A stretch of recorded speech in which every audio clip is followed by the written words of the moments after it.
नमस्कार साथियों, न्यूज पोटली में आपका स्वागत है। उत्तर प्रदेश के कई जिले भीषण बाढ़ का सामना कर रहे हैं। असम के एक और बाढ़ग्रस्त इलाके में हूँ। मैं हूँ अभी मध्य प्रदेश के सीहोर जिले में। हम हैं अभी स्ट्रॉबेरी के गढ़ महाबलेश्वर में।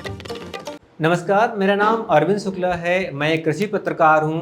भारत के अलग अलग खेतों, गाँव, पगडंडियों तक घूमना मेरा शौक भी है और मेरा पेशा भी है। पिछले कई दशक हमने सिर्फ भारत के गाँव और किसानों के साथ बिताए हैं। हमने उनको दर्द को समझा, हमने उनकी प्रगति देखी, हमने उनके संकट को देखा। और पत्रकारिता से पहले दरअसल मैं एक किसान हूँ, किसान का बेटा हूँ। तो जो किसानों के दुख दर्द हैं, कृषि प्रधान भारत में जो किसानों के दुख दर्द हैं, आप कह सकते हैं कि मेरा वास्ता उनसे कुछ ज़्यादा है। मैं उनकी सर्दी, उनकी गर्मी, उनके दुख, उनके दर्द के एहसास को थोड़ा ज़्यादा समझता हूँ। अलग अलग मीडिया की अलग अलग विधाओं में, प्रिंट, डिजिटल, रेडियो, टीवी में पत्रकारिता करते हुए मेरा ज़्यादातर समय जो है वो कृषि और किसानों के बीच बीता। उनकी मैं समस्याएं देख रहा था, उनके मुद्दों को समझ रहा था और जहाँ जहाँ मौका मिल रहा था लिख भी रहा था। लेकिन पिछले कुछ वर्षों में एक बड़ी विकराल समस्या सामने आई, वो थी क्लाइमेट चेंज की। जलवायु परिवर्तन, वो मौसमी बदलाव जिन्होंने सबसे ज़्यादा किसी को प्रभावित किया, तो वो है खेती और हमारे किसान, खेतीहर मजदूर। क्लाइमेट चेंज को लेकर भारत की अंग्रेजी मीडिया में तो बहुत सारी बातें हो रही थी, लेकिन जो उसका सबसे बड़ा शिकार है, जो उसका प्राथमिक शिकार है, उसके बारे में बातें उस तरह से नहीं हो रही थी कि जो वो खुद समझ पाए। किसानों को लग रहा था कि हवामान कुछ बदल गया है, मौसम कुछ अजीब सा हो गया है, बारिश समय पे नहीं होती है, कभी बारिश कभी सूखा हो जाता है, लेकिन उनको समझ में नहीं आ रहा था। एक जिम्मेदार पत्रकार और एक खुद किसान होने के नाते हमें समझ में आ रहा था कि इस मुद्दे को गंभीरता से उठाए जाने की ज़रूरत है। इसलिए हमने और हमारी जो जीवन साथी हैं साधना जी, उन्होंने मिलके एक न्यूज़ पोर्टली की शुरुआत की। आप ये कह सकते हो न्यूज़ पोर्टली का जो प्राथमिक विचार था वो ये था कि जो किसानों के मुद्दे हैं उनको उठाया जाए, जो फार्मर प्रैक्टिसेस हैं, जो मुद्दे को सॉल्व कर रहे हैं उनके बारे में बातें हों, और किसानों के सामने ऐसे रोल मॉडल लेकर के आए जाएँ ताकि वो अपनी खेती में सुधार कर सकें। लेकिन हमने जो शुरुआत की वो क्लाइमेट चेंज से की, क्योंकि इससे बड़ा, इससे विकराल, इससे भयंकर समस्या हमें कोई नज़र ही नहीं आ रही थी। शुरुआत हमने महाराष्ट्र से की। महाराष्ट्र के 10 ज़िलों में कुछ 8-10 दिन बिताने के बाद हमने एक रिपोर्ट की, फिर आसाम गए, मेघालय गए। इस तरह से न्यूज़ पोर्टली की यात्रा की शुरुआत हुई। अभी करीब करीब 15 राज्यों से हम लोग लगातार रिपोर्ट करते हैं।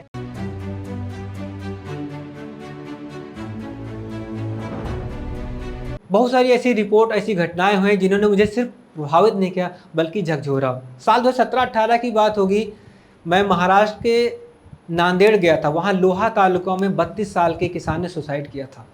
मैं उनकी पत्नी से मिला, उनके घर गया। उनका नाम था देवन गजानन सिंधे।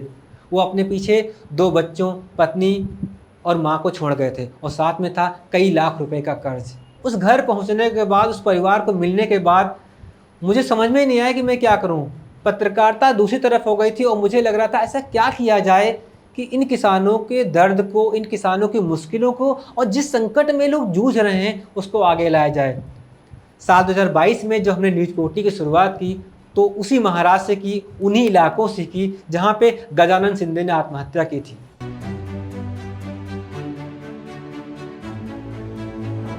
अपनी ठीक ठाक सैलरी वाली चलती चलताई नौकरी छोड़ करके जब हमने स्वतंत्र पत्रकारिता न्यूज़ पोर्टली शुरुआत करने का फैसला किया, तो जिन दोस्तों ने सुना उन्होंने कहा ये पागलपन है, इस तरह का जोखिम मत लो। तुम्हारे 2 बच्चे हैं, उनकी फ़ीस है, घर की ईएमआई है, कार के लोन चुकाना है। लेकिन शायद हम लोग तय कर चुके थे नहीं, कुछ करना ही है। लेकिन उस कुछ करने की कीमत बहुत बड़ी थी, क्योंकि जब हमने इसकी शुरुआत की तो हमारे पास 21 दिन की सैलरी और 72,000 रुपये बोनस के अलावा कुछ था नहीं। जो पैसे हमने कमाए थे वो खेती में लगाए, घर में लगाए। जैसा आजकल होता है सब कुछ, जीवन जैसे जैसे सैलरी वैसे संसाधन चलते चले जाते हैं और आप उसी तरह का लाइफ स्टाइल चुनते हैं, तो बचत जैसा कुछ था नहीं।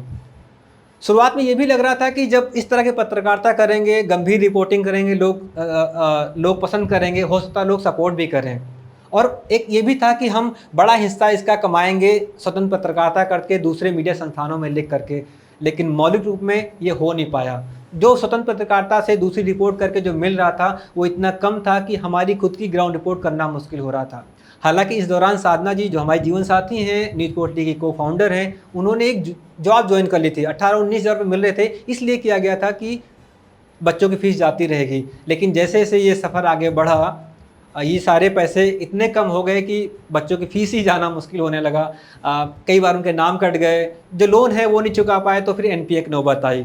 हालाँकि इस दौरान मेरे कुछ साथी, कुछ चिंतकों ने जो उनसे संभव था उन्होंने हेल्प किया, हमें राह दिखाने की कोशिश की। लेकिन जिस तरह की पत्रकारिता मैं करना चाहता था, जिस तरह की रिपोर्ट मैं करना चाहता था, वो बहुत खर्चीला काम था। इसका असर ये हुआ कि जो रिपोर्ट मैंने असम से की थी, जो रिपोर्ट मैंने महाराष्ट्र से की थी, उस तरह की लॉन्ग फॉर्म रिपोर्ट फिर मैं कर नहीं पाया। लेकिन ये भी नहीं था कि बंद नहीं किया, हमने तय कर रखा था चाहे घर बिक जाए, चाहे गाड़ी बिक जाए, इवन घर की पिताजी को बोल दिया था चाहे मेरे हिस्से की ज़मीन बिक जाए, लेकिन हम न्यूज़ पोर्टली को बंद नहीं होने देंगे, क्योंकि एक भरोसा था मन में कि अगर न्यूज़ पोर्टली चल गया तो सब कुछ हो जाएगा। और आप सबकी दुआएं और करोड़ों किसानों का जो भरोसा हम पे बना, उसकी बदौलत ये है कि आज हम हर महीने कई राज्यों से ग्राउंड रिपोर्ट करते हैं। 10 से 12 लोगों की हमारी टीम है जो यहाँ ऑफिस में रहती है, और हम सौभाग्यशाली रहे कि जो लोग हमसे जुड़ते चले गए वो इतने मेहनती, इतने कर्मठ, और उन्होंने हर परिस्थितियों में अपने आप को ढाला। जितने जितने कष्ट, जितना संघर्ष हमने किया, उन सब ने अपने हिस्से का फ़र्ज़ निभाया। यही वजह है कि भारत के चुनिंदा और भारत के जो विश्वसनीय मीडिया संस्थानों में न्यूज़ पोर्टली का नाम गिना जाता है। इस दौरान कई कारक ऐसे भी हुए जो हमारे लिए संजीवनी बन के आए। उनमें से एक था पुलित्ज़र की ग्रांट का मिलना। पुलित्ज़र सेंटर ने हमें जो ग्रांट दी, उसके एक ठीक ठाक पैसा हमें मिला, और उसके ज़रिए हमने अपनी इस पत्रकारिता को और आगे बढ़ाया। फिर क्या कारवां चल पड़ा, और जो कुछ है आपके सामने है। आज न्यूज़ पोर्टली भारत के किसानों के भरोसे के दम पे, आप सबकी दुआओं की बदौलत, भारत के उभरते हुए विश्वसनीय मीडिया प्लेटफॉर्म में से एक है। हमने तय किया था कि किसानों से पैसे लेके कोई रिपोर्ट नहीं करेंगे, आज भी नहीं करते हैं। पैसे नहीं होते हैं, घर में रहते हैं। पैसे नहीं होते हैं, ऑफिस से बैठ के रिपोर्ट करते हैं। संघर्षों, मुश्किलों और मुकामों के साथ चलते हुए न्यूज़ पोर्टली 4 साल पूरे हो गए हैं। इस दौरान हमने 2000 से ज़्यादा वीडियो बनाए हैं, कई राज्यों से ग्राउंड रिपोर्ट की हैं। हर महीने न्यूज़ पोर्टली 2.5 से 3 करोड़ लोगों तक पहुंचता है, और हमें इस बात की खुशी है, संतोष इस बात का है कि हम उन लोगों की आवाज़ उठाते हैं, उन लोगों की बात करते हैं जो इस सोशल मीडिया के दौर में भी कहीं गुम हैं, कहीं खोए हुए हैं, जिनकी उस तरह से बात नहीं होती है। आगे भी हमारी और हमारी टीम की कोशिश है कि हर उस जगह तक पहुँचा जाए जिनकी आवाज़ उठाने की ज़रूरत है।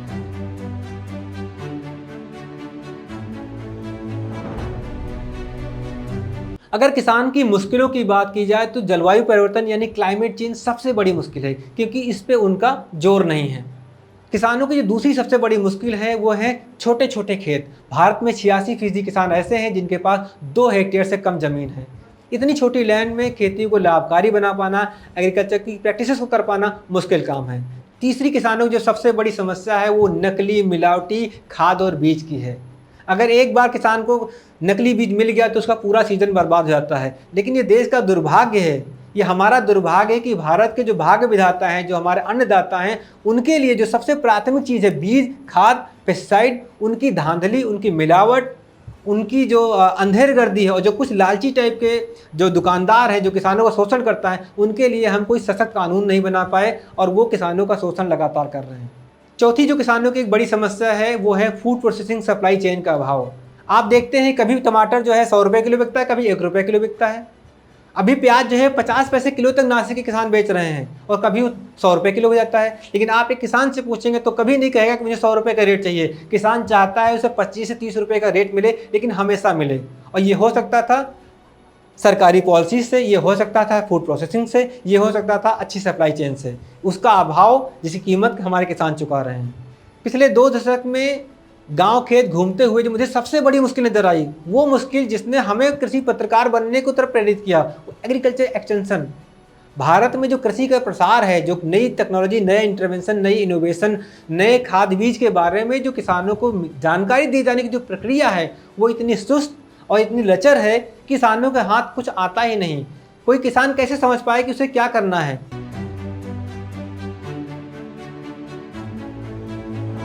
मैं ये कहूँगा संघर्ष तो है, कदम कदम पे संघर्ष है। आपको वो अगर हमारे जैसा सब्जेक्ट चुनेंगे तो आपको ना वो लाइमलाइट मिलेगी, ना वो आपको टीआरपी मिलेगी, हो सकता है आपका उतना नाम भी ना हो और वो सैलरी भी ना हो। लेकिन ये भी तय है कि अगर आप कुछ समय तक सतत लग के काम करेंगे तो वो सब कुछ आपको हासिल होगा जिसके आप हकदार हैं, जो आपका सपना है।